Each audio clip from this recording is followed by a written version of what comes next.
اسلام آباد ڈی چوک کے سامنے 26 نومبر کو گولیاں مارے, کولیٹرل ڈیمیج ہو, لوگ بچے مرے, کوئی چیک کرنے والا ہو, کوئی جواب دہی نہ ہو. کہیں تو کسی قاتل سے پوچھنا چاہیے. اگر پریزیڈنٹ کسی بے گناہ کو قتل کر دے, اس سے نہیں پوچھا جائے گا. ہر آدمی جواب دہ ہے, ہر آدمی جواب دہ ہے, چاہے وہ آرمی چیف ہو, چاہے وہ نیول چیف ہو, چاہے وہ جج ہو, چاہے وہ ایئر فورس کا چیف ہو, چاہے کوئی بھی ہو, ہر کوئی جواب دہ ہے اور اکاؤنٹیبل ہونا چاہیے. ہمیں ایسا نہیں ہونا چاہیے کہ طاقتور کو راضی کرنے کے لیے ہم اپنا سب کچھ تباہ برباد کر دیں. پاکستان کے عوام دیکھ رہے ہیں, دنیا دیکھ رہی ہے ہمیں, اس پارلیمنٹ کو. یہ وہ پارلیمنٹ ہے جس نے آئین پاس کیا تھا 73 کا آئین. یہ وہ پارلیمنٹ ہے, وہ جگہ ہے. خدا بھی ہمیں دیکھ رہا ہے, ہم اس کے سامنے بیٹھے ہوئے ہیں. وَيَعْلَمُ خَائِنَةَ الْأَعْيُنِ وَمَا تُخْفِي الصُّدُورُ. سمیع بصیر ہے, خدا دیکھ رہا ہے, اس کے ملائکہ دیکھ رہے ہیں, عوام دیکھ رہے ہیں. ہم جو کر رہے ہیں, یہ جو رقص ہو رہا ہے طاقتور کے سامنے ان آئینی ترامیم کی شکل میں, ہم اس کو مسترد کرتے ہیں. آپ اگر اس طرح سے کریں گے یہ قابل قبول نہیں ہے. کوئی نہیں مانتا اس کو, کوئی نہیں مانے گا اس کو. اس لیے ضروری ہے کہ اس طرح کی آئینی ترامیم سے اجتناب کیا جائے اور ہمیں عوام کو ان بورڈ لیا جائے, ہمیں ان بورڈ لیا جائے, سب کو ان بورڈ لیا جائے.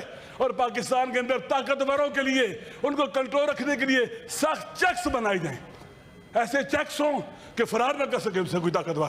جس کو ہم پاور دیتے ہیں اس کو انسان ہونا چاہیے, اس کا اعلیٰ اخلاق ہونا چاہیے.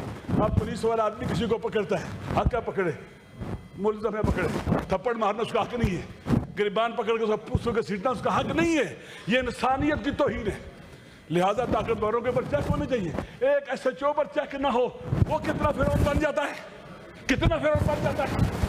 ہمیں فرعون نہیں بنانا چاہیے چھوٹے بڑے آئینی ترامیم کے ذریعے, فرعون نہیں بنانا چاہیے, نمرود و شداد نہیں بنانا چاہیے. اس لیے ہمیں کوشش کرنی چاہیے کہ بیلنس ہو, متوازن ہو, جس سے آئین کی حرمت میں اضافہ ہو, عوام کی رضایت اور حمایت بڑھے, ہماری عزت اور آبرو بڑھے, پارلیمنٹیرین کی عزت بڑھے, نہ یہ کہ خاک میں ملتی رہے. اس لیے ضروری ہے کہ بلا ہم ان کو نہیں مانتے, اس طرح کے طریقہ کار کو نہیں مانتے کہ آپ ابھی ہمیں دے رہے ہیں, ابھی اس ٹائم ہمیں دے رہے ہیں. یہ ایسے آئینی ترامیم ہوتی ہے, یہ لو پڑھو جاؤ کمیٹی کے اندر, یہ ایسے ہوتا ہے کہ بلا وقت چاہیے اس کے لیے. جیسے آپ کے بڑوں نے 18ویں آئینی ترمیم پاس کی, جیسے آپ کے بڑوں نے آئین بنایا ہے, وہی پریکٹس ہونی چاہیے. اس کے بارے میں کوئی اختلاف نہیں ہونا چاہیے.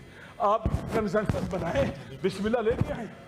اس لیے ضروری ہے کہ ہم ان چیزوں سے بچیں. ایمن ولی کو بھی اس حوالے سے جو ہے پازیٹیو ہونا چاہیے. ہماری باتیں کسی کے خلاف نہیں ہیں, کسی کے خلاف نہیں. انشاءاللہ آپ کے ساتھ بیٹھے ہو تبدیل ایسا دیکھ لیجیے. میں آخری بار کہتا ہوں کہ سر چیئرمین صاحب, آپ اس ایوان کے کسٹوڈین ہیں, خدا کے لیے دیکھیں کتنی پاور کا مس یوز ہو رہا ہے. جس نے سب سے زیادہ ووٹ لیے وہ جیل میں بیٹھا ہے. خدا گواہ ہے, اگر یہ نواز شریف صاحب کے ساتھ ہوتا میں ان کے حق میں بولتا, مظلوم کے حق میں بولتا. ظلم ہو رہا ہے جس نے سب سے زیادہ ووٹ لیے.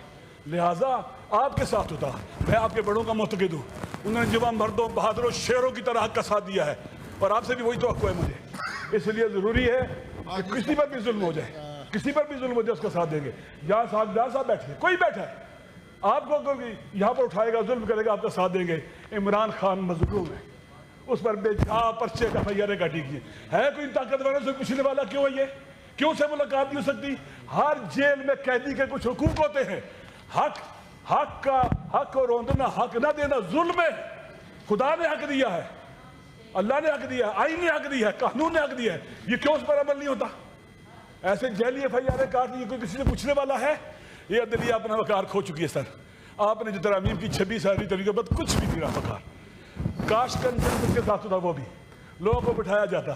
اس طرح سے آپ کہتے ہیں نا کہ بنڈل کی شکل میں ترامیم 1 2 3, ابھی کہہ رہے ہیں 28ویں بھی آنے والی ہے. آپ یہاں کوئی کاؤنٹیبل ہے, غزہ کے لیے آپ فوج بھیج رہے ہیں.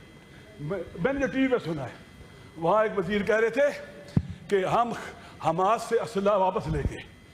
حماس ایک لیجیٹیمیٹ ریزسٹنس ہے, وہاں پر اپنی مادر وطن پر قبضہ کرنے والوں سے لڑ رہی ہے, ان کا حق ہے قانونی آئینی. یونائٹڈ نیشن اس کی اجازت دیتی ہے. آپ یہی کچھ کریں گے کشمیر میں بھی. کشمیر کے لوگوں کا حق ہے قابضوں سے لڑیں, ان کا حق ہے. ہر وہ طریقہ کار جو یونائٹڈ نیشن نے اور سیکورٹی کونسل نے اجازت دیا وہ کریں. آپ آ رہے ہیں، آپ جو اسرائیل کام نہیں کر سکا آپ وہ کریں گے، خدا نہ کرے خبر صحیح ہو، یہ جھوٹ ہونا چاہیے، یہ ہمارے پاکستان کے عوام کے خلاف ہے، قائد اعظم کے نظریے کے خلاف ہے، علامہ اقبال کے فرامین کے خلاف ہے، اور پاکستان کے غیرت مند مسلمان کبھی یہ برداشت نہیں کریں گے۔ آپ اکاؤنٹیبل سمجھتے ہیں اپنے آپ کو، پرائم منسٹر کو، سب کو پارلیمنٹ میں آنا چاہیے۔ آپ جو معاہدے کر رہے ہیں، جو باتیں کر رہے ہیں، جو گفتگو کر رہے ہیں، بتاؤ یہاں پر یہ کس لیے ہے؟ یہ عوام کے لیے ہے، آپ کے لیے، آپ کو طاقت دے گی جب آپ عوام پارلیمنٹ کو طاقتور بنائیں گے، حکومت طاقتور ہو جائے گی، سارے لوگ طاقتور ہو جائیں گے۔ ہمیں پتہ ہی نہیں کیا ہو رہا ہے، آپ معاہدے کرتے ہیں، پتہ ہی نہیں، ہم بتاتے نہیں ہیں کیا شرائط ہے، کیسے ہوگا کیسے نہیں ہوگا۔ کیا پاکستان کوئی کسی کیا اسے کہتے ہیں بادشاہ ہے؟ اگر یہ جمہوری پاکستان ہے، ہر ایک اکاؤنٹیبل ہے، اور پارلیمنٹ طاقت کا سرچشمہ ہے، ہر کسی کو اس کے آگے جواب دہ ہونا پڑے گا۔ پارلیمنٹ بے وقار ہوئی ہے، اور آپ پھر مزید بے وقار کیا جا رہا ہے۔ خدا کے لیے اس کو بچائیں۔ یہ پاکستان یہیں سے طاقتور ہوگا، یہیں سے آگے بڑھے گا، پارلیمنٹ سے آگے بڑھے گا، پارلیمنٹیرین بڑھیں گے، لیکن کس صورت میں؟ جب اپنے خدا کو اپنے آپ کو حاضر نہ جان کر اکاؤنٹیبل سمجھے۔ میں رائے دے رہا ہوں، میں اپنے آپ کو اکاؤنٹیبل سمجھتا ہوں۔ روایت حدیث ہے، من رضی بفعل قوم فإنه منهم۔ اگر میرے رائے دینے سے کوئی طاقتور ہو رہا ہے اور جرم انجام دیتا ہے، میں جواب دے ہوں خدا کی بارگاہ میں۔ امید ہے کہ عقل پریویل کرے گی، اور اس طرح کی ترامیم جو راتوں رات آتے ہیں، اچانک لائی جاتی ہے، اور 14 کے بعد 15 نہیں ہو سکتی، 15 کے بعد 20 نہیں ہو سکتی، 23 نہیں ہو سکتی، 27 نہیں ہو سکتی، 1 دسمبر نہیں ہو سکتا۔ عجیب ایمرجنسی نافذ ہو گئی ہے، عجیب ایمرجنسی ہے۔ خدا کے لیے ان چیزوں سے بچائیں ہمیں۔ شکریہ۔